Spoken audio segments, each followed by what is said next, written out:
الحج والعمرة لله، فإن أحصرتم فما استيسر من الهدي، ولا تحلقوا رؤوسكم حتى يبلغ الهدي محله، فمن كان منكم مريضا أو به أذى من رأسه ففدية من صيام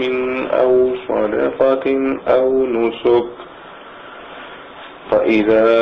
أمنتم فمن تمتع بالعمرة إلى الحج فما استيسر من الهدي، فمن لم يجد فصيام 3 أيام في الحج و7 إذا رجعتم، تلك 10 كاملة، ذلك لمن لم يكن أهله حاضر المسجد الحرام، واتقوا الله واعلموا أن الله شديد العقاب.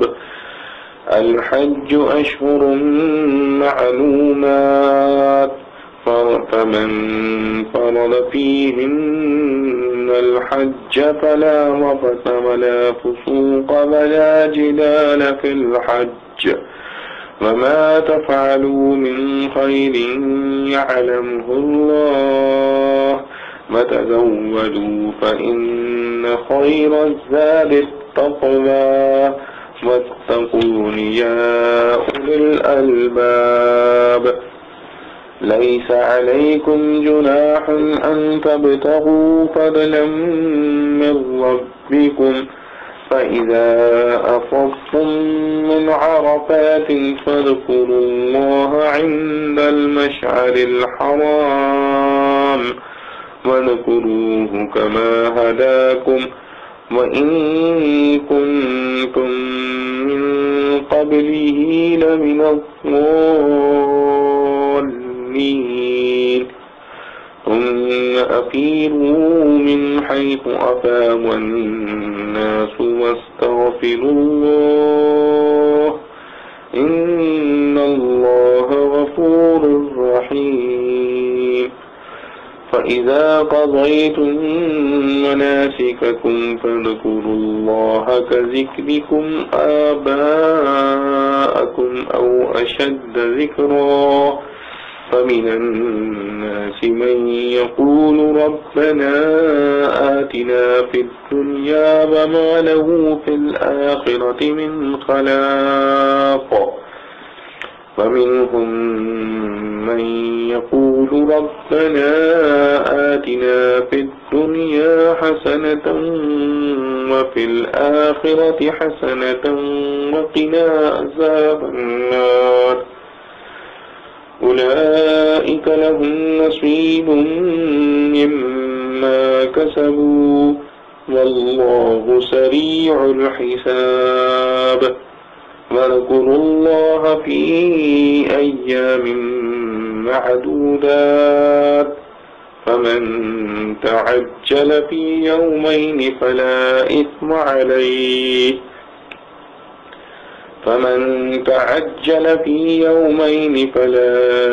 عليه، ومن تأخر فلا إثم عليه لمن اتقى، واتقوا الله واعلموا أنكم إليه تحشرون.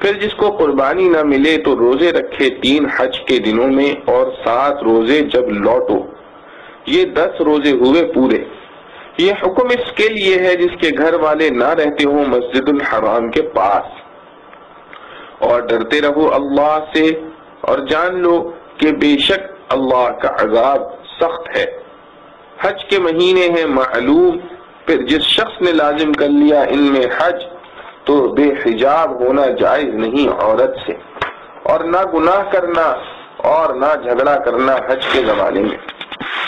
اور جو کچھ تم کرتے ہو نیکی اللہ اس کو جانتا ہے۔ اور زاد راہ لے لیا کرو کہ بے شک بہتر فائدہ زاد راہ کا بچنا ہے سوال سے۔ اور مجھ سے ڈرتے رہو اے عقل مندو، کچھ گناہ نہیں تم پر کہ تلاش کرو فضل اپنے رب کا۔ پھر جب طواف کے لیے لوٹو عرفات سے تو یاد کرو اللہ کو نزدیک مشعر الحرام کے، اور اس کو یاد کرو جس طرح تم کو سکھلایا، اور بے شک تم تھے اس سے پہلے نا واقف۔ پھر طواف کے لیے پھرو جہاں سے سب لوگ پھریں، اور مغفرت چاہو اللہ سے، بے شک اللہ بخشنے والا ہے مہربان۔ پھر جب پورے کر چکو اپنے حج کے کام کو تو یاد کرو اللہ کو جیسے تم یاد کرتے تھے اپنے باپ دادوں کو، بلکہ اس سے بھی زیادہ یاد کرو۔ پھر کوئی آدمی تو کہتا ہے اے رب ہمارے دے ہم کو دنیا میں اور اس کے لیے آخرت میں کچھ حصہ نہیں، اور کوئی ان میں کہتا ہے کہ اے رب ہمارے دے ہم کو دنیا میں خوبی اور آخرت میں خوبی، اور بچا ہم کو دوزخ کے عذاب سے۔ انہی لوگوں کے واسطے حصہ ہے اپنی کمائی سے، اور اللہ جلد حساب لینے والا ہے۔ اور یاد کرو اللہ کو گنتی کے چند دنوں میں، پھر جو کوئی جلدی چلا گیا 2 ہی دن میں تو اس پر گناہ نہیں، اور جو کوئی رہ گیا تو اس پر بھی کچھ گناہ نہیں۔ جو کہ ڈرتا ہے اور ڈرتے رہو اللہ سے، اور جان لو بے شک تم سب اسی کے پاس جمع ہوگے۔ خلاصہ تفسیر۔ 11واں حکم متعلق حج و عمرہ۔ اور جب حج یا عمرہ کرنا ہو تو اس حج اور عمرے کو اللہ تعالی جل شانہ کے راضی کرنے کے واسطے پورا ادا کیا کرو کہ اعمال و آداب بھی سب بجا لاؤ اور نیت بھی خالص ثواب ہی کی ہو۔ پھر اگر کسی دشمن کی جانب سے یا کسی مرض کے سبب سے حج و عمرہ کے پورا کرنے سے روک دیے جاؤ تو اس حالت میں یہ حکم ہے کہ قربانی کا جانور جو کچھ میسر ہو ذبح کرے، اور حج و عمرہ کی جو وضع اختیار کر رکھی ہے موقوف کرے۔ اس کو احرام کھولنا کہتے ہیں، جس کا طریقہ شرع میں سر منڈانا ہے اور بال کٹا دینے کا بھی یہی اثر ہے۔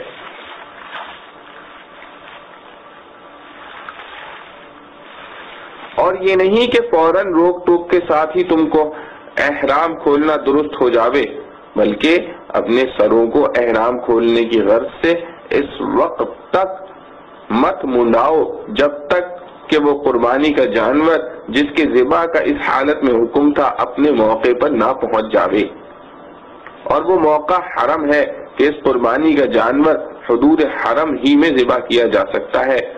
وہاں اگر خود نہ جا سکے تو کسی کے ہاتھ بھیج کر ذبح کرایا جاوے۔ جب جانور ذبح ہو جاوے اس وقت احرام کھولنا جائز ہوگا۔ البتہ اگر کوئی تم میں سے کچھ بیمار ہو یا اس کے سر میں کچھ زخم یا درد یا جوموں وغیرہ کی تکلیف ہو اور اس بیماری یا تکلیف کی وجہ سے پہلے ہی سر منڈانے کی ضرورت پڑے تو اس کو اجازت ہے کہ وہ سر منڈا کر فدیہ یعنی اس کا شرعی بدلہ دے دے، یعنی خواتین روزے سے یا 6 مسکینوں کو فی مسکین صدقہ فطر کے برابر یعنی نصف سا گیہوں خیرات کے طور پر دے دینے سے یا 1 بکری ذبح کر دینے سے۔ پھر جب تم امن کی حالت میں ہو، خواہ تو پہلے ہی سے کوئی خوف و مزاحمت پیش نہیں آیا یا ہو کر جاتا رہا، تو اس صورت میں حج و عمرے کے متعلق قربانی کرنا ہر ایک کے ذمہ نہیں ہے، بلکہ خاص جو شخص عمرے سے اس کو حج کے ساتھ ملا کر متنفع ہوا ہو یعنی ایام حج میں عمرہ بھی کیا ہو تو فقط اس پر واجب ہے کہ جو کچھ قربانی میسر ہو ذبح کرے، اور جس نے صرف عمرہ کیا ہو یا صرف حج کیا ہو اس پر حج یا عمرے کے متعلق کوئی قربانی نہیں۔ پھر ایام حج میں حج و عمرہ کو جمع کرنے والوں میں سے جس شخص کو قربانی کا جانور میسر نہ ہو، مثلا غریب ہے، تو اس کے ذمے بجائے قربانی کے 3 دن کے روزے ہیں، اور ایام حج میں کہ آخر ان ایام کا 9 تاریخ ذی الحجہ ہے، اور 7 دن کے روزے ہیں جبکہ حج سے تمہارے لوٹنے کا وقت آ جاوے، یعنی حج کر چکو خواہ لوٹنا ہو یا کہ وہیں رہنا ہو۔ یہ پورے 10 دن کے روزے ہوئے، اور یہ بھی یاد رکھو کہ ابھی جو حج و عمرہ کے ملانے کا حکم ہوا ہے یہ ملانا ہر ایک کو درست نہیں، بلکہ ایک خاص اس شخص کے لیے درست ہے جس کے اہل و عیال مسجد حرام یعنی کعبہ کے قریب نواح میں نہ رہتے ہوں، یعنی حدود حرم مکہ میں ان کا وطن نہ ہو۔ اور ان سب احکام کی بجا آوری میں اللہ تعالی جل شأنہ سے ڈرتے رہو کہ کسی امر میں خلاف نہ ہو جاوے، اور خوب جان لو کہ بلا شبہ اللہ تعالی بے باکی اور مخالفت کرنے والوں کو سزائے سخت دیتے ہیں۔ زمانہ افعال حج کا چند مہینے ہیں جو مشہور و معلوم ہیں، ایک شوال، دوسرا ذی قعدہ، تیسرا 10 تاریخیں ذی الحجہ کی۔ زمانہ افعال حج کا چند مہینے ہیں جو مشہور و معلوم ہیں، ایک شوال، دوسرا ذی قعدہ، تیسرا 10 تاریخیں ذی الحجہ کی۔ سو جو شخص ان ایام میں اپنے ذمے حج مقرر کر لے کہ حج کا احرام باندھ لے تو پھر اس شخص کو نہ کوئی فحش بات جائز ہے اور نہ کوئی بے حکمی درست ہے، اور نہ کسی قسم کا نزاع و تکرار زیبا ہے، بلکہ اس کو چاہیے کہ ہر وقت نیک ہی کاموں میں لگا رہے،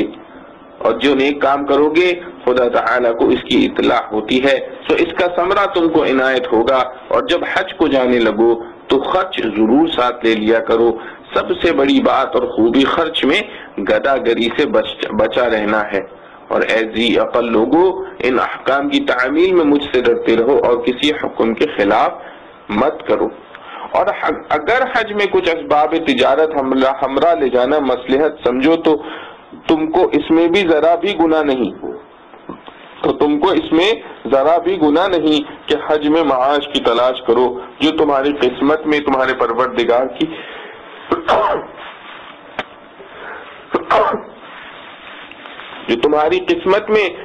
پروردگار کی طرف سے لکھی ہے۔ پھر جب تم لوگ عرفات میں ٹھہر کر وہاں سے واپس آنے لگو تو مشعر حرام کے پاس یعنی مزدلفہ میں آ کر شب کو وہاں قیام کر کے خدا تعالیٰ کی یاد کرو، اور یاد کرنے کے طریقے میں اپنی رائے کو دخل مت دو، بلکہ اس طرح یاد کرو جس طرح تم کو اللہ تعالیٰ نے بتلا رکھا ہے، اور حقیقت میں قبل اس بتلانے کے تم محض ہی ناواقف تھے۔ پھر اس میں اور بھی بات یاد رکھو کہ جیسا قریش نے دستور نکال رکھا تھا کہ تمام حجاج تو عرفات میں ہو کر پھر وہاں سے مزدلفہ کو آتے تھے، اور یہ مزدلفہ ہی میں رہ جاتے تھے، عرفات نہ جاتے تھے، یہ جائز نہیں، بلکہ تم سب کو خواہ قریش ہو یا غیر قریش ضروری ہے کہ اسی جگہ ہو کر واپس آؤ جہاں اور لوگ جا کر وہاں سے واپس آتے ہیں، اور احکام حج میں پرانی رسموں پر عمل کرنے سے خدا تعالیٰ کے سامنے توبہ کرو، یقیناً اللہ تعالیٰ معاف کر دیں گے اور مہربانی فرما دیں گے۔ جاہلیت میں بعضوں کی تو یہ عادت تھی کہ حج سے فارغ ہو کر مینا میں جمع ہو کر اپنے آباء و اجداد کے مفاخر و فضائل بیان کرتے تھے۔ حق تعالی جل شانہ بجائے اس بیہودہ شغل کے اپنے ذکر کی تعلیم کے لیے فرماتے ہیں کہ پھر جب تم اپنے اعمال حج پورے کر چکا کرو تو حق تعالی جل شانہ کا شکر و عظمت کے ساتھ ذکر کیا کرو جس طرح تم اپنے آباء و اجداد کا ذکر کیا کرتے ہو، بلکہ یہ ذکر اس سے بدرجہ بڑھ کر ہونا چاہیے۔ اور بعضوں کی عادت تھی کہ حج میں ذکر تو اللہ تعالیٰ ہی کا کرتے تھے، لیکن چونکہ آخرت کے قائل نہ تھے لہذا تمام تر ذکر ان کا صرف دنیا کے لیے دعا مانگنا ہوتا تھا۔ تعالیٰ صرف دنیا طلبی کی مذمت بیان فرما کر بجائے اس کے خیر دارین طلب کرنے کی ترغیب دینے کے لیے فرماتے ہیں، سو بعض آدمی جو کہ کافر ہیں ایسے ہیں جو دعا میں یوں کہتے ہیں کہ اے ہمارے پروردگار ہم کو جو کچھ دینا ہو دنیا میں دے دیجئے،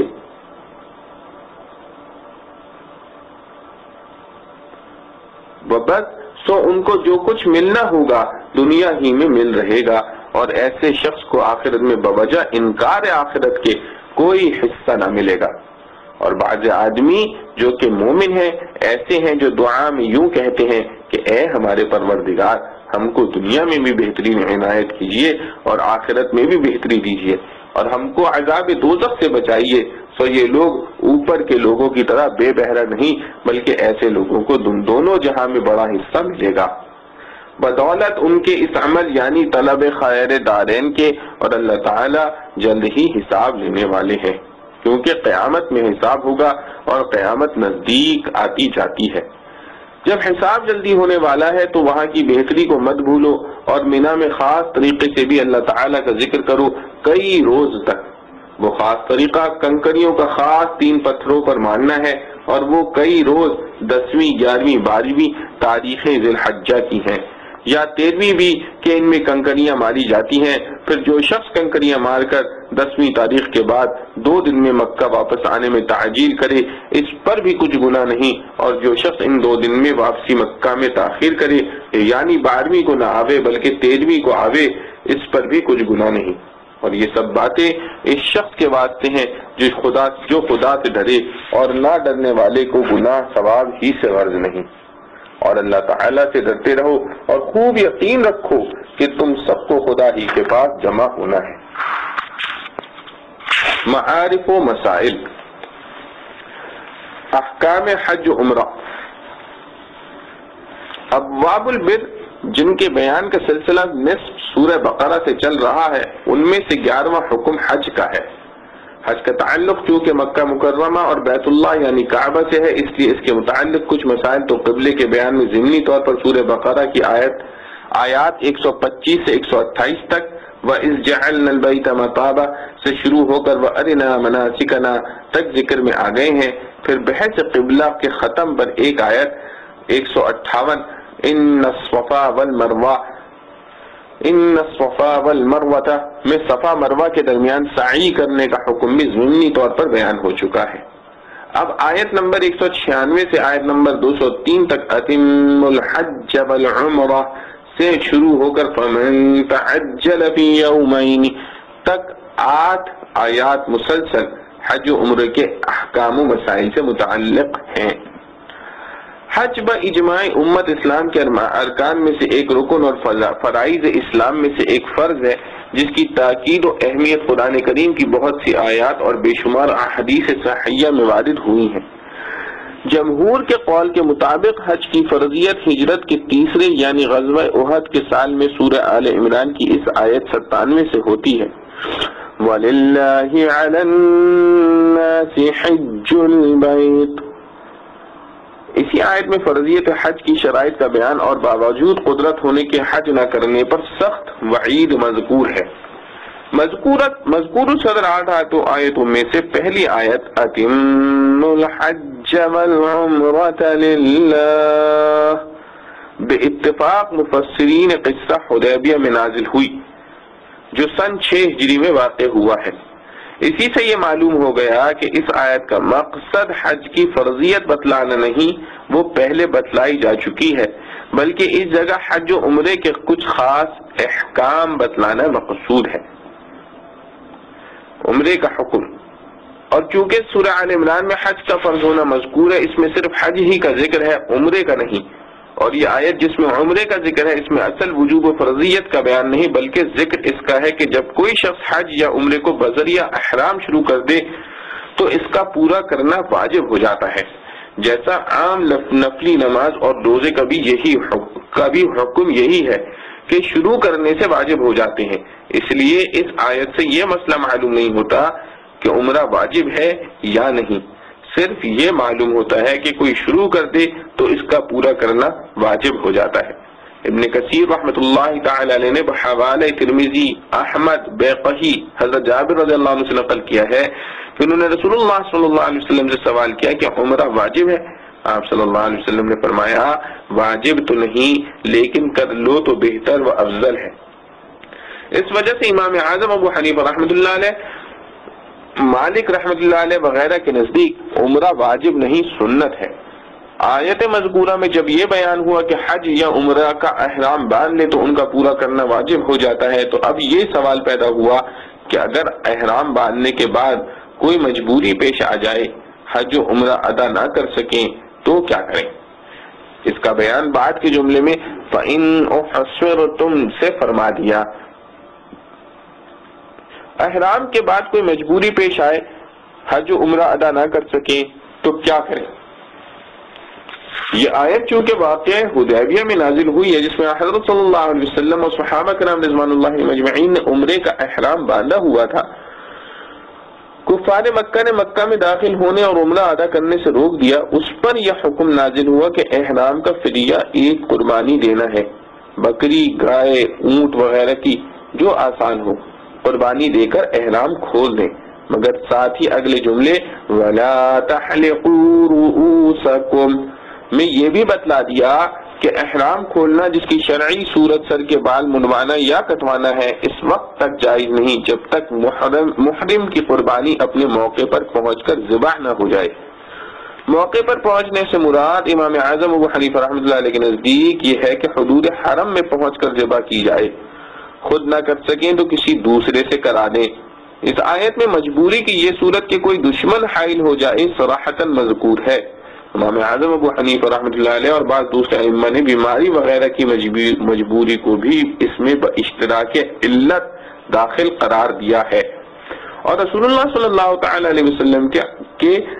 عملی بیان سے یہ امر بھی ثابت ہو گیا کہ مجبوری کی حالت میں قربانی دے کر احرام کھول دینا جائز ہے، مگر بعد میں قضا کرنا واجب ہے، ہے جیسا کہ حضرت صلی اللہ علیہ وسلم اور صحابہ رضوان اللہ مجمعین نے اگلے سال عمرے کی قضا کی ہے۔ اس آیت میں سر منڈانے کو احرام کھولنے کی علامت قرار دیا گیا، جس سے ثابت ہوا کہ حالت احرام میں سر منڈانا یا بال کٹوانا ممنوع ہے۔ اس کی مناسبت سے اگلا حکم یہ بتلایا گیا کہ جو شخص حج و عمرہ کے افعال ادا کرنے سے تو مجبور نہیں، مگر حالت احرام میں کوئی مجبوری سر کے بال منڈوانے یا کٹوانے کی پیش آ جائے تو وہ کیا کرے؟ حالت احرام میں بال منڈانے پر کوئی مجبور ہو جاوے تو کیا کرے؟ فَمَنْ كَانَ مِنْكُمْ مَرِيضًا أَوْ بِهِ أَذًى مِّن رَأْسِهِ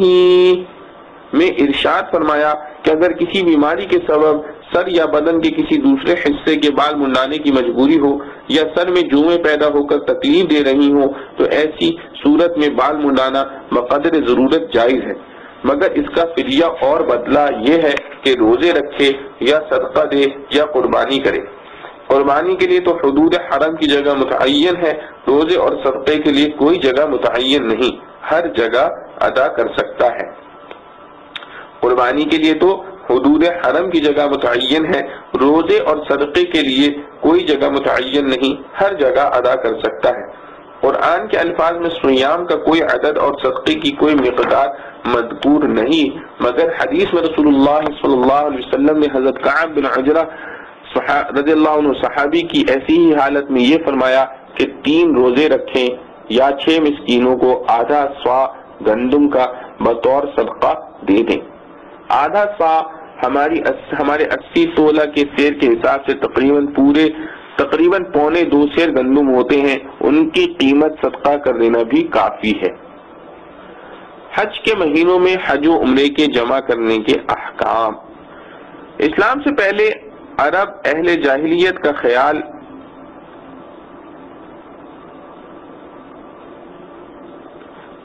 تھا کہ جب حج کے مہینے شروع ہو جائیں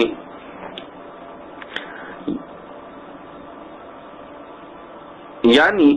ماہ شوال شروع ہو جائے تو ان ایام میں حج و عمرہ کا جمع کرنا سخت گناہ ہے۔ اسلام سے پہلے عرب اہل جاہلیت کا خیال تھا کہ حج کے مہینے شروع ہو جائیں یعنی ماہ شوال شروع ہو جائے تو ان ایام میں حج و عمرہ کا جمع کرنا سخت گناہ ہے۔ اس آیت کے آخری حصے میں ان کے اس خیال کی اصلاح اس طرح کر دی گئی کہ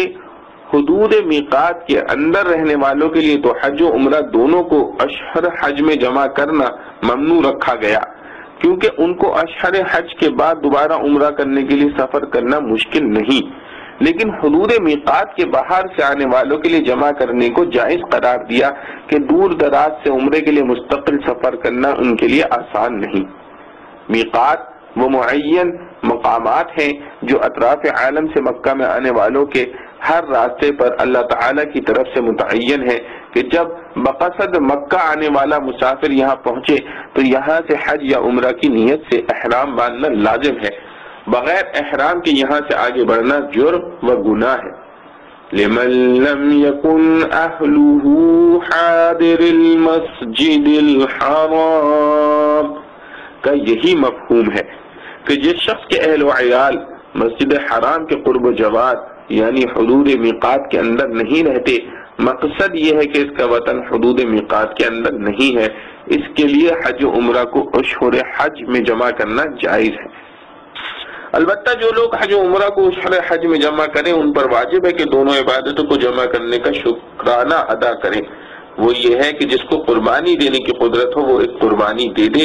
بکری، گائے، اونٹ، جو اس کے لیے آسان ہو، لیکن جس شخص کی مالی حیثیت قربانی ادا کرنے کے قابل نہیں اس پر 10 روزے اس طرح واجب ہے کہ 3 روزے تو ایام حج کے اندر ہی رکھے،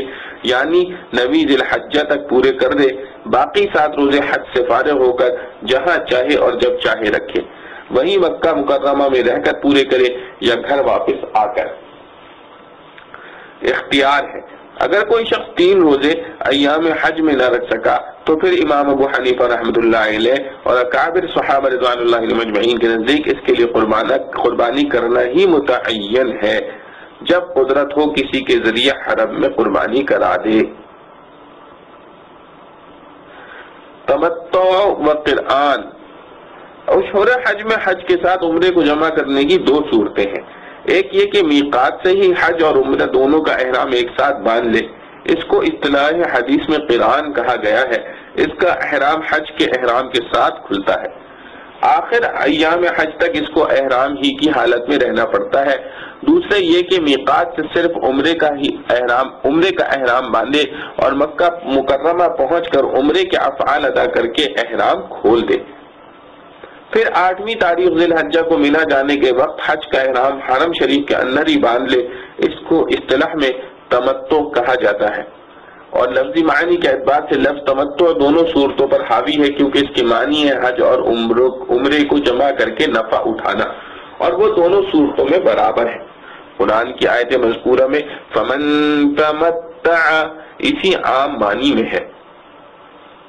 احکام حج و عمرہ میں خلاف ورزی اور کوتاہی موجب عذاب ہے۔ آخر آیت میں اول تقوی اختیار کرنے کا حکم دیا، جس کے معنی ہے اللہ تعالیٰ کے احکام کی خلاف ورزی سے ڈرنے اور بچنے کے۔ اس کے بعد فرمایا وَاعْلَمُوا أَنَّ اللَّهَ شَدِيدُ الْعِقَابِ، یعنی جو شخص جان بوجھ کر اللہ تعالیٰ کے احکام کی خلاف ورزی کرتا ہے اس کے لیے اللہ تعالیٰ کا عذاب سخت ہے۔ آج کل حج و عمرے کو جانے والے بکثرت اس سے غافل ہیں، اول تو حج و عمرے کے احکام معلوم کرنے ہی کی پوری کوشش نہیں کرتے، پھر معلوم بھی ہو تو بکثرت ان کے مطابق عمل نہیں کرتے، غلط کار معلموں اور ساتھیوں کی بے پرواہی سے بہت سے واجبات تک چھوٹ جاتے ہیں، اور آداب و سنن کا تو کہنا کیا۔ اللہ تعالیٰ سب کو اصلاح عمل کی توفیق عطا فرمائے۔ احکام حج کی 8 آیتوں میں سے دوسری آیت اور اس کے مسائل۔ الحج اشہر معلومات،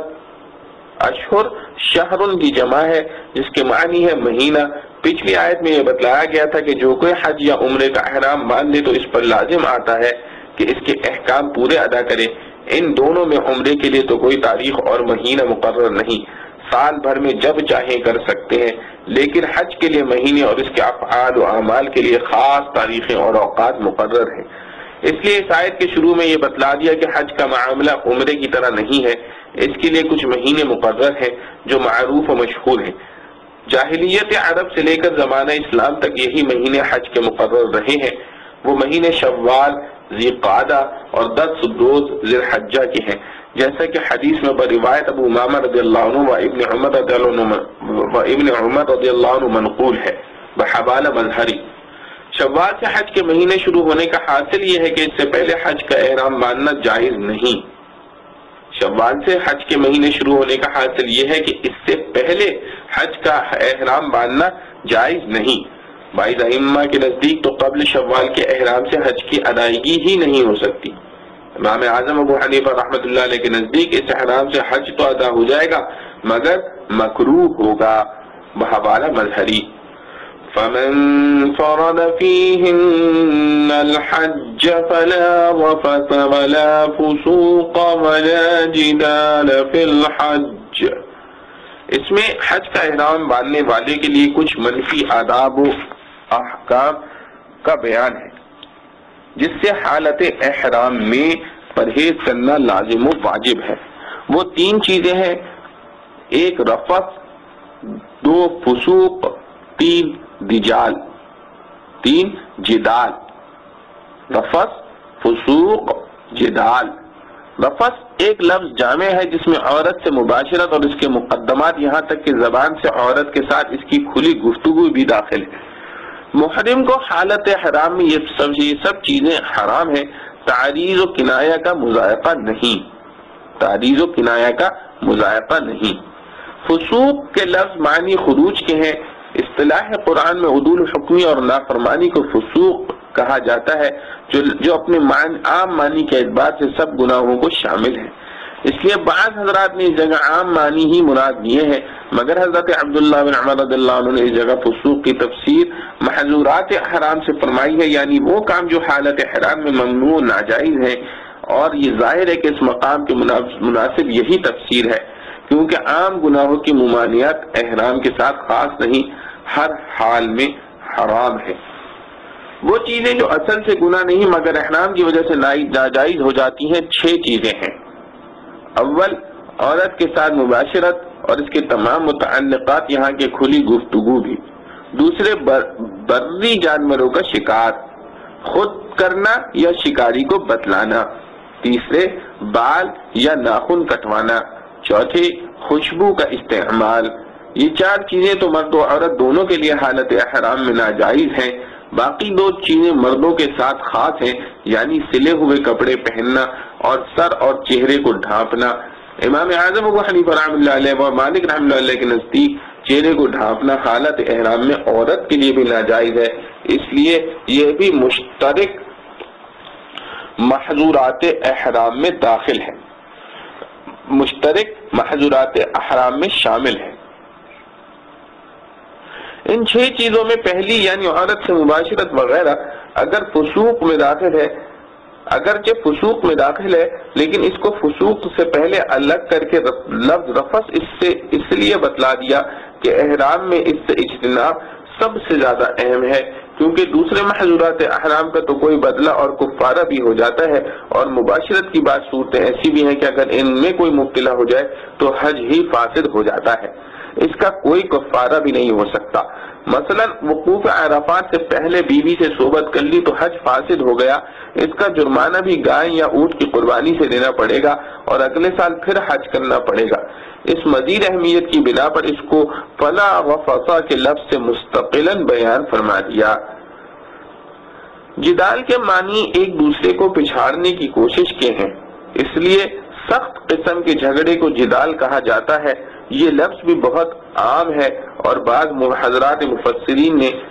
عام ہی معنی مراد لیے ہیں، اور بعض حضرات نے مقام حج و احرام کی مناسبت سے اس جگہ جدال کے معنی یہ لیے ہیں کہ جاہلیت عرب کے لوگ مقام وقوف میں اختلاف رکھتے تھے۔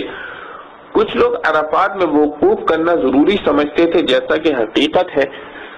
اور کچھ مزدلفہ میں وقوف ضروری کہتے تھے، عرفات میں جانے کو ضروری نہیں سمجھتے تھے، اور اسی کو موقف ابراہیم علیہ السلام قرار دیتے تھے۔ اسی طرح اوقات حج کے معاملے میں بھی اختلاف تھا، کچھ لوگ ذی الحجہ میں حج کرتے تھے اور کچھ ذی القعدہ ہی میں کر لیتے تھے، اور پھر ان معاملات میں باہمی نزاعات اور جھگڑے ہوتے تھے، ایک دوسرے کو گمراہ کہتا تھا۔ قرآن کریم نے لا جدال فرما کر ان جھگڑوں کا خاتمہ فرمایا، اور جو بات حق تھی کہ وقوف پھر فرض عرفات میں اور پھر وقوف واجب مزدلفہ میں کیا جائے اور حج صرف ذی الحجہ کے ایام میں کیا جائے، اس کا اعلان کر کے اس کے خلاف جھگڑا کرنے کو ممنوع کر دیا۔ اس تفسیر و تقریر کے لحاظ سے اس آیت میں صرف محظورات احرام کا بیان ہوا۔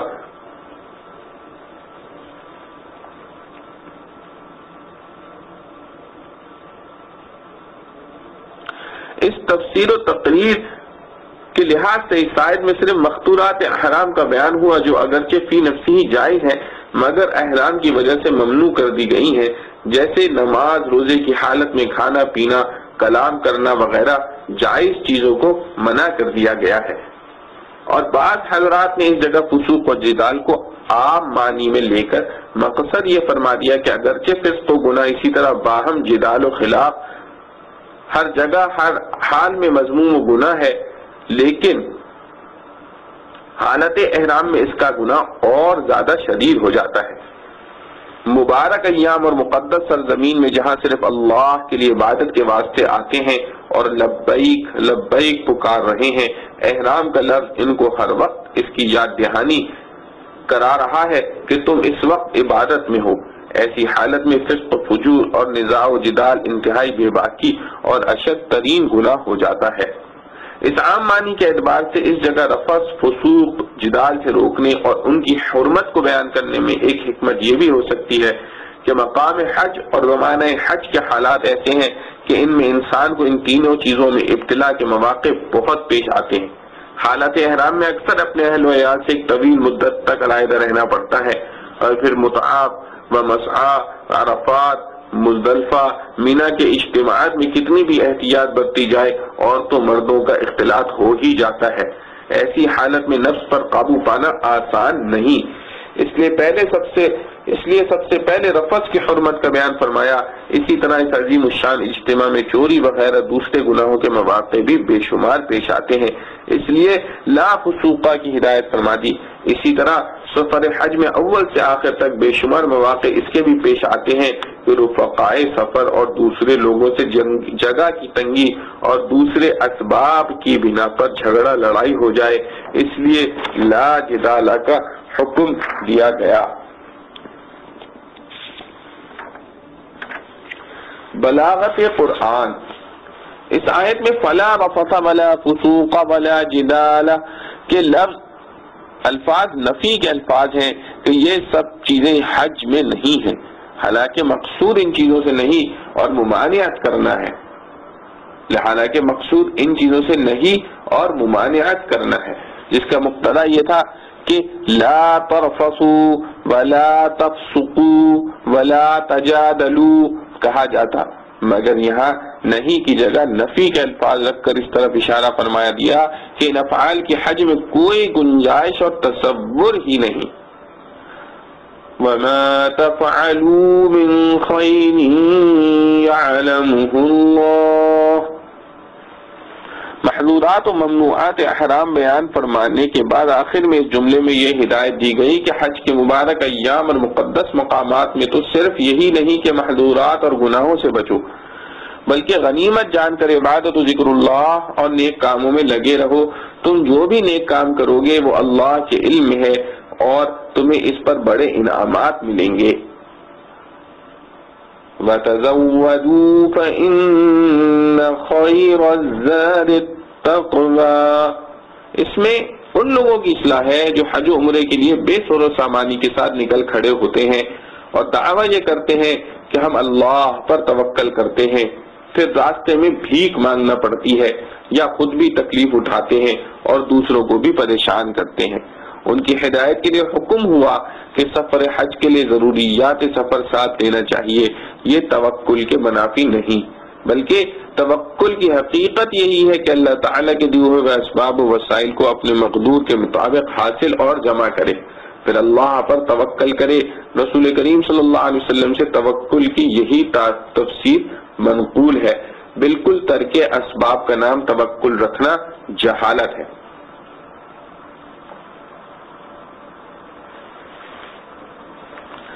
سفر حج میں تجارت یا مزدوری کرنا کیسا ہے؟ لَيْسَ عَلَيْكُمْ جُنَاحٌ أَن تَبْتَغُوا فَضْلًا مِّن رَّبِّكُمْ، یعنی تم پر اس میں کوئی گناہ نہیں کہ تم سفر حج میں تجارت یا مزدوری کے ذریعے کچھ روزی کما لو اور اللہ تعالیٰ کا دیا ہوا رزق حاصل کرو۔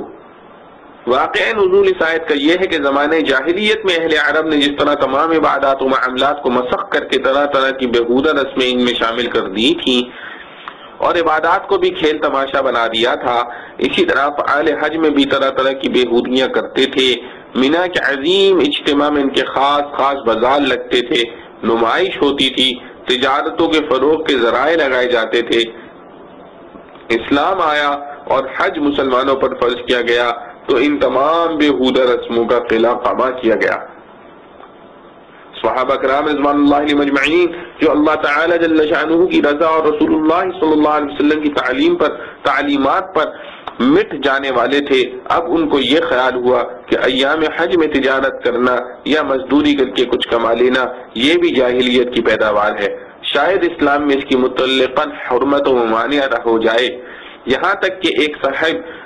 صاحب حضرت عبداللہ بن عمر رضی اللہ عنہ کے پاس آئے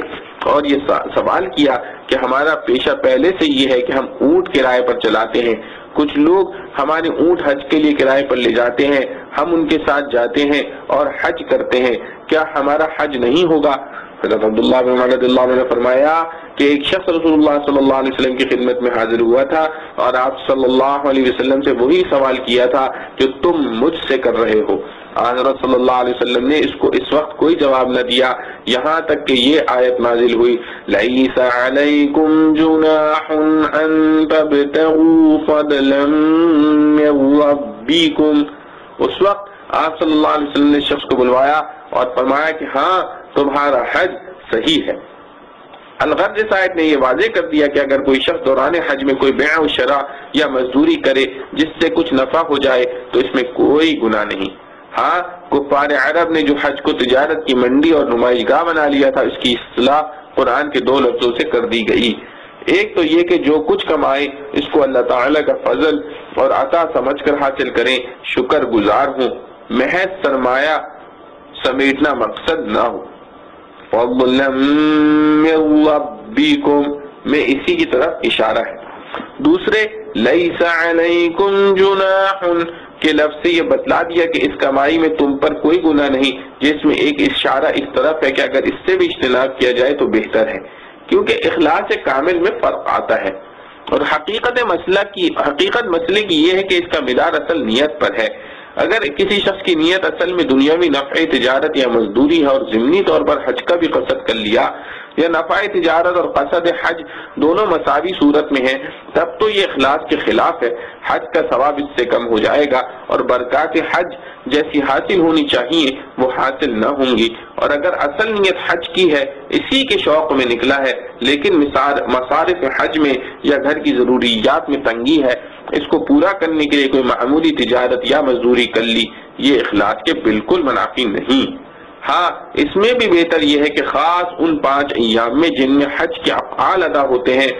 ان میں کوئی مشغلہ تجارت و مزدوری کا نہ رکھے، بلکہ ان ایام کو خالص عبادت و ذکر میں گزارے۔ اسی وجہ سے بعض علماء نے خاص ان ایام میں تجارت و مزدوری کو ممنوع بھی فرمایا ہے۔ عرفات میں وقوف اور اس کے بعد مزدلفہ کا وقوف، اس کے بعد اسی آیت میں ارشاد ہے فَإِذَا أَفَضْتُم مِّنْ عَرَفَاتٍ فَاذْكُرُوا اللَّهَ عِندَ الْمَشْعَرِ الْحَرَامِ وَاذْكُرُوهُ كَمَا هَدَاكُمْ وَإِن كُنتُم مِّن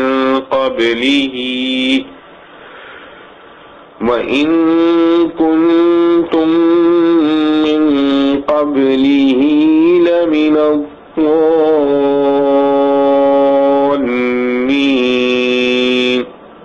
یعنی پھر جب تم عرفات سے واپس آنے لگو تو مشعر حرام کے پاس خدا تعالی کی یاد کرو اور اس طرح یاد کرو جس طرح تم کو بتلا رکھا ہے، اور حقیقت میں اللہ تعالی کے بتلانے سے پہلے تم محض ہی ناواقف تھے۔ اسے بتلایا گیا ہے کہ عرفات سے واپسی میں رات کو مزدلفہ میں اور اس کا خاص ذکر واجب ہے۔ عرفات لفظاً جمع ہے اور ایک خاص میدان کا نام ہے جس کے حدود 4 معروف و مشہور ہیں۔ یہ میدان حرم سے خارج واقع ہوا ہے۔ حجاج کو اس میں پہنچنا اور زوال آفتاب سے مغرب تک یہاں قیام کرنا حج کا اہم ترین فرض ہے، جس کے فوت ہونے کا کوئی کفارہ اور فدیہ نہیں ہو سکتا۔ عرفات کو عرفات کہنے کی بہت سی وجوہ بتلائی جاتی ہیں۔ ان میں واضح یہ ہے کہ اس میدان میں انسان کو اپنے رب کی معرفت اور بذریعہ عبادت و ذکر اللہ تعالی جل شانہ کا قرب حاصل کرنا ہے، کہ اس میدان میں انسان اپنے رب کی معرفت اور بذریعہ عبادت و ذکر اللہ تعالی کا قرب حاصل کرتا ہے۔ نیز مشرق اور مغرب کے مسلمانوں کو آپس میں تعارف کا ایک موقع ملتا ہے۔ ارشاد قرآنی میں اس کی تاکید فرمائی ہے کہ عرفہ کے دن بعد مغرب عرفات سے واپس ہوتے ہوئے مشعر حرام کے پاس ٹھہرنا چاہیے۔ مشعر حرام ایک پہاڑ کا نام ہے جو مزدلفہ میں واقع ہے۔ مشعر کے معنی شعار اور علامات کے ہیں اور حرام بمعنی محترم و مقدس کے ہے۔ معنی یہ ہے کہ یہ پہاڑ شعار اسلام کے اظہار کے لیے ایک مقدس مقام ہے۔ اس کے آس پاس کے میدان کو مزدلفہ کہتے ہیں۔ اس میدان میں رات گزارنا اور مغرب و عشاء دونوں نمازوں کو ایک وقت میں مزدلفہ میں پڑھنا واجب ہے۔ مشعر حرام کے پاس اللہ تعالیٰ کو یاد کرنا اگرچہ ہر طرح کے ذکر اللہ کو شامل ہے، مگر خصوصیت ہے دونوں نمازوں کو ایک وقت یعنی مغرب کو عشاء کے ساتھ ادا کرنا اس جگہ کی مخصوص عبادت ہے۔ آیت کے جملے وَاذْكُرُوهُ كَمَا هَدَاكُمْ میں شاید اسی کی طرف اشارہ ہے کہ اللہ تعالیٰ جل شانہ نے اپنی یاد اور ذکر کے لیے جو طریقہ بتلایا ہے اسی طرح اس کو یاد کرو، اپنی رائے اور قیاس کو اس میں دخل نہ دو، کیونکہ رائے اور قیاس کا مقتضا تو یہ تھا کہ مغرب کی نماز مغرب کے وقت میں پڑھی جاتی، عشاء کی عشاء کے وقت میں، لیکن اس روز اس مقام پر حق تعالیٰ کو یہی پسند ہے کہ مغرب کی نماز مؤخر کی جائے، اس کو عشاء کے ساتھ پڑھا جائے۔ ارشاد قرآنی وَاذْكُرُوهُ كَمَا هَدَاكُمْ سے ایک اور بھی اصولی مسئلہ نکل آیا کہ ذکر اللہ اور عبادت میں آدمی خود مختار نہیں کہ اللہ تعالیٰ کو جس طرح چاہے یاد کرے اور جس طرح چاہے اس کی عبادت کرے،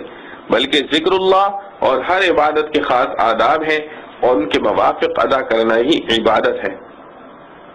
اس کے خلاف کرنا جائز نہیں، اور اس میں کمی بیشی یا مقدم و مؤخر کرنا خواہ اس میں ذکر اللہ کی کچھ زیادتی بھی ہو وہ اللہ تعالیٰ کو پسند نہیں۔ نفلی عبادات اور صدقہ و خیرات وغیرہ میں جو لوگ بلا دلیل شرعی اپنی طرف سے کچھ خصوصیات اور اضافے کر لیتے ہیں اور ان کی پابندی کو ضروری سمجھ لیتے ہیں، حالانکہ اللہ اور اس کے رسول صلی اللہ تعالی علیہ وسلم نے اس کو ضروری قرار نہیں دیا اور ان افعال کے نہ کرنے والوں کو خطاوار سمجھتے ہیں، اس آیت نے ان کی غلطی کو واضح کر دیا کہ وہ اہل جاہلیت کی سی عبادت ہے کہ اپنی رائے و قیاس سے عبادت کی صورتیں گھڑ رکھی تھی اور چند رسموں کا نام عبادت رکھ لیا تھا۔ اس کے بعد تیسری آیت میں ارشاد ہے أَفِيضُوا مِنْ حَيْثُ أَفَاضَ النَّاسُ وَاسْتَغْفِرُوا اللَّهَ ان اللہ غفور رحیم، یعنی پھر تم سب کو ضروری ہے کہ اسی جگہ ہو کر واپس آؤ جہاں اور لوگ جا کر واپس آتے ہیں اور اللہ تعالیٰ کے سامنے توبہ کرو، یقیناً اللہ تعالیٰ معاف کر دیں گے اور مہربانی فرما دیں گے۔ اس جملے کا شان نزول یہ ہے کہ قریش عرب جو بیت اللہ کے محافظ و مجاور تھے اور سارے عرب میں ان کا اقتدار مسلم تھا اور ان کی ایک ممتاز حیثیت تھی، زمانہ جاہلیت میں وہ اپنی امتیازی شان بنانے کے لیے حرکت کرتے تھے اور سب لوگ تو عرفات کو جاتے اور وہاں وقوف کر کے واپس آتے تھے، یہ لوگ راستے میں مزدلفہ کے اندر ہی ٹھہر جاتے تھے اور کہتے تھے کہ ہم چونکہ بیت اللہ اور حرم کے مجاور ہیں اس لیے حدود حرم سے باہر جانا ہمارے لیے مناسب نہیں، مزدلفہ حدود حرم کے اندر ہے اور عرفات اس سے خارج، یہ بہانہ کر کے مزدلفہ ہی میں قیام کر لیتے اور وہیں سے واپس آ جایا کرتے تھے، اور در حقیقت وجہ اس ہیلے بہانے کی اپنا فخر و غرور اور عام لوگوں سے ممتاز ہو کر رہنا تھا۔ حق تعالیٰ کے اس فرمان نے ان کی غلط کاری واضح فرما دی اور ان کو حکم دیا کہ تم بھی وہیں جاؤ جہاں سب لوگ جاتے ہیں، یعنی عرفات میں، اور پھر وہیں سے سب کے ساتھ واپس آؤ۔ اول تو عام انسانوں سے اپنے آپ کو ممتاز کر کے رکھنا خود ایک متکبرانہ فعل ہے جس سے ہمیشہ ہی پرہیز لازم ہے، خصوصاً حج کے ایام میں جہاں لباس، احرام اور پھر قیام و مقام کی یکسانیت کے ذریعے اسی کا سبق دینا ہے کہ انسان سب برابر ہیں، امیر و غریب یا عالم و جاہل یا بڑے چھوٹے کا یہاں کوئی امتیاز نہیں۔ حالت احرام میں یہ امتیازی شان بنانا اور بھی زیادہ جرم ہے۔ انسانی مساوات کا زرعی سبق اور اس کی بہترین عملی صورت۔ اس ارشاد قرآنی نے سے اصول معاشرت کی ایک اہم بات یہ معلوم ہوئی کہ رہن سہن، قیام و مقام میں بڑوں کو چاہیے کہ چھوٹوں سے الگ ممتاز ہو کر نہ رہیں، بلکہ مل جل کر رہیں کہ اس میں باہمی اخوت و ہمدردی اور محبت و تعلق پیدا ہوتا ہے اور امیر و غریب کی تفریق مٹتی ہے، مزدور و سرمایہ دار کی جنگ ختم ہو جاتی ہے۔ رسول اللہ صلی اللہ علیہ وسلم نے اپنے آخری حج کے خطبے میں اس کو خوب واضح کر کے ارشاد فرمایا کہ کسی عربی کو عجمی پر یا گورے کو کالے پر کوئی فضیلت نہیں، فضیلت کا مدار تقویٰ اور اطاعت خداوندی پر ہے۔ اسی لیے جو لوگ ان کے خلاف مزدلفہ میں قیام کر کے اپنی ممتاز حیثیت بنانا چاہتے تھے، ان کے اس فعل کو گناہ قرار دے کر ان پر لازم کیا کہ اپنے اس گناہ سے توبہ و استغفار کریں کہ اللہ تعالیٰ ان کی خطائیں معاف فرما دیں اور اپنی رحمت فرما دیں۔ رسوم جاہلیت کی اصلاح مینا میں فضول اجتماعات کی ممانعت۔ چوتھی، پانچویں اور چھٹی آیت میں چند رسوم جاہلیت کی اصلاح کی گئی ہے۔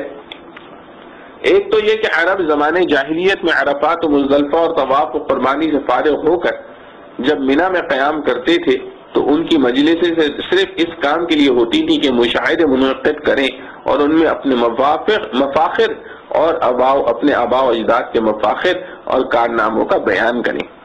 ان کی مجلسیں ذکر اللہ سے یکسر خالی ہوتی تھیں، ان مبارک ایام کو ایسی لغو اور فضول چیزوں میں ضائع کرتے تھے۔ اس لیے ارشاد ہوا کہ جب تم اپنے افعال احرام کو پورا کر چکو اور مینا میں قیام کرو تو وہاں رہ کر اللہ تعالیٰ کو یاد کرو، اپنے آباء و اجداد کو یاد کرنا اور خصوصاً ان کے جھوٹے سچے مفاخر اور کارناموں کا بیان کرنا چھوڑو۔ جتنا تم ان کو یاد کرتے ہو اس کی جگہ بلکہ اس سے زیادہ خدا تعالیٰ کی یاد کرو اور ذکر اللہ میں مشغول رہو۔ قرآن کی آیت نے عرب کی ایک جاہلانہ رسم کو مٹا کر مسلمانوں کو یہ ہدایت کی کہ یہ ایام اور یہ مقام عبادت اور ذکر اللہ کے لیے مخصوص ہے، ان میں ذکر اللہ و عبادت کے جو فضائل و برکات ہیں وہ پھر ہاتھ نہ آئیں گے، ان کو غنیمت جاننا چاہیے۔ علاوہ ازیں حج ایک ایسی عبادت ہے جو عموماً سفر طویل کی مشقت، اہل و عیال کی مفارقت، کاروبار کو ترک کرنے اور ہزاروں روپے اور بہت سا وقت خرچ کرنے کے بعد حاصل ہوتی ہے۔ اس میں حوادث کا پیش آ جانا کچھ بعید نہیں کہ آدمی باوجود کوشش کے اپنے مقصد حج میں کامیاب نہ ہو سکے۔ جب اللہ تعالیٰ جل شانہ نے اپنے فضل سے تمام موانع ہٹا کر آپ کے مقصد میں کامیاب فرمایا اور فرائض حج پورے ہو گئے تو یہ مقام شکر ہے جس کا اقتضا یہ ہے کہ اور زیادہ اللہ تعالیٰ کے ذکر میں مشغول رہو، ان اوقات کو فضول اجتماعات اور فضول کلام یا کلام میں ضائع نہ کرو۔ اہل جاہلیت ان اوقات میں اپنے آباء و اجداد کے تذکرے کرتے تھے جن کا کوئی نفع دین و دنیا میں نہ تھا۔ تم اس کی جگہ اللہ کا ذکر کرو جو نور ہی نور اور نفع ہی نفع ہے، دنیا کے لیے بھی آخرت کے لیے بھی۔ آج کل اگرچہ مسلمانوں میں وہ رسم جاہلیت تو نہیں رہی کہ مشاعرے قائم کریں اور آباء و اجداد کے تذکرے کریں، لیکن آج بھی ہزاروں مسلمان ہیں جو ان ایام کو فضول اجتماعات میں، فضول دعوتوں اور تفریحات میں صرف کرتے ہیں۔ یہ آیت ان کی تنبیہ کے لیے کافی ہے۔ بعض حضرات مفسرین نے اس آیت کی تفسیر میں فرمایا کہ تم اللہ تعالیٰ کو ایسا یاد کرو جیسے بچپن میں اپنے باپ کو یاد کرتے ہیں کہ ان کا سب سے پہلا اور سب سے زیادہ کلام یا اب ہوتا ہے۔ تم اب بالغ ہو، جوان ہو، عاقل ہو، یا اب کی جگہ یا رب کو اختیار کرو اور اس پر نظر ڈالو کہ بچہ اپنے باپ کو اس لیے پکارتا ہے کہ وہ اپنے تمام کاموں میں اپنے آپ کو باپ کا محتاج سمجھتا ہے۔ انسان اگر ذرا غور کرے تو وہ ہر وقت ہر حال میں اللہ تعالی جل شانہ کا محتاج اس سے زیادہ ہے جیسا بچہ اپنے باپ کا محتاج ہے۔ نیز بعض اوقات کچھ لوگ اپنے باپ کا ذکر فخراً بھی کیا کرتے ہیں جیسے اہل جاہلیت کرتے تھے، تو اس آیت نے یہ بھی ہدایت فرما دی کر دی کہ فخر و عزت کے لیے بھی ذکر اللہ سے زیادہ کوئی چیز مؤثر نہیں۔ بحوالہ روح البیان۔ ایک اور رسم جاہلیت کی اصلاح دین و دنیا کی طلب میں اسلامی اعتدال۔ جس طرح جاہلیت کی یہ رسم بےہودہ تھی کہ ان مبارک ایام کو اپنے باپ دادوں کے تذکروں اور مشاعروں میں گزاریں، اسی طرح کچھ لوگوں کی یہ عادت تھی کہ اگرچہ ایام حج میں شغل تو ذکر اللہ اور دعاؤں ہی کا رکھتے تھے، مگر ان کی تمام تر دعائیں صرف دنیاوی حاجات اور دنیا کی راحت و عزت یا دولت کے لیے ہوتی تھی، آخرت کی طرف کوئی دھیان نہ ہوتا تھا۔ ان کی اصلاح کے لیے اس آیت کے آخر میں فرمایا کہ بعض لوگ وہ ہیں جو حج میں دعا بھی مانگتے ہیں تو صرف دنیا کی بھلائی مانگتے ہیں، آخرت کی فکر نہیں کرتے۔ ایسے لوگوں کا آخرت میں کوئی حصہ نہیں، کیونکہ ان کے اس طرز عمل سے معلوم ہوا کہ فریضہ حج بھی انہوں نے محض رسماً ادا کیا ہے یا دنیا میں فخر و وجاہت حاصل کرنے کے لیے کیا ہے۔ اللہ تعالیٰ کو راضی کرنا اور آخرت میں نجات حاصل کرنا ان کے پیش نظر ہے ہی نہیں۔ اس جگہ یہ بات بھی قابل نظر ہے کہ صرف دنیاوی دعا مانگنے والوں کا ذکر اس آیت میں اس طرح کیا گیا ہے کہ وہ کہتے ہیں ربنا آتنا فی الدنیا، اس کے ساتھ حسنہ کا لفظ مذکور نہیں، جس میں اشارہ اس کی طرف ہے کہ وہ دنیا کے لیے بھی حسنہ کے طلبگار نہیں بلکہ اغراض دنیاویہ میں ایسے مست و سرشار ہیں کہ ان کی طلب یہ رہ گئی ہے کہ اپنی خواہش کسی طرح پوری ہو، خواہ وہ اچھی ہو یا بری، اور اچھے طریقے سے حاصل ہو یا برے راستے سے، لوگ ان کو اچھا کہیں یا برا۔ اس آیت میں ان مسلمانوں کے لیے بھی بڑی تنبیہ ہے جو موسم حج اور مقامات مقدسہ میں بھی دعاؤں میں اپنی اغراض دنیاویہ ہی کو ترجیح دیتے ہیں اور بیشتر اوقات انہی کے لیے صرف کرتے ہیں۔ اور اگر ہمارے حالات کا جائزہ لیا جائے تو ثابت ہوگا کہ بہت سے دولت مند لوگ یہاں بھی جو وظائف اور دعائیں کرتے ہیں یا بزرگوں سے کراتے ہیں، ان میں بکثرت لوگ ایسے ہیں کہ ان کی غرض ان تمام وظائف و دعاؤں سے بھی صرف دولت کی ترقی، تجارت میں برکت، اغراض دنیاویہ میں کامیابی ہوتی ہے۔ وہ بہت سے وظائف اور نوافل پڑھ کر یہ بھی سمجھنے لگتے ہیں کہ ہم بہت عبادت گزار ہیں، لیکن وہ حقیقت میں ایک طرح کی دنیا پرستی ہے۔ بہت سے حضرات زندہ بزرگوں سے اور وفات یافتہ اولیاء اللہ سے بڑا تعلق رکھتے ہیں، لیکن اس تعلق کا بھی بڑا مقصد یہ ہوتا ہے کہ ان کی دعا یا تعویذ سے ہمارے کام نکلیں گے، دنیا کی آفات دور ہوں گی، مال میں برکت ہوگی۔ ایسے لوگوں کے لیے بھی اس آیت میں خاص ہدایت ہے۔